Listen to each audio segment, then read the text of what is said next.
आपण पाहत आहात आपल्या हक्काचे प्रतिध्वनी न्यूज। आगामी महापालिका निवडणुकीमध्ये शिवसेना, शिंदे गट आणि भाजप यांच्यात युती झाली नाही।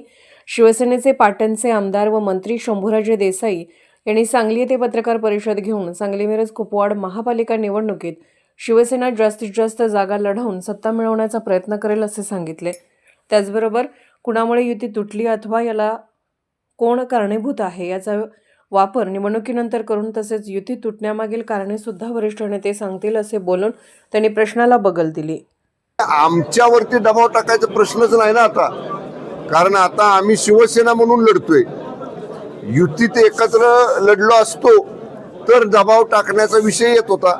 आता त्यांचे अर्ज त्यांनी भरलेत, आमचे अर्ज आम्ही भरलेत।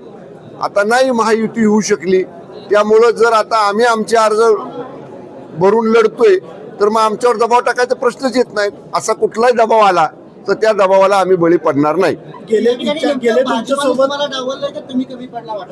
या गोष्टी मी बोलणार नाही। मी एवढंच सांगेन की आम्ही प्रयत्न केला, त्या प्रयत्नाला यश आलं नाही आणि म्हणून आता आम्ही पूर्ण ताकदीने शिवसेना म्हणून लढतोय।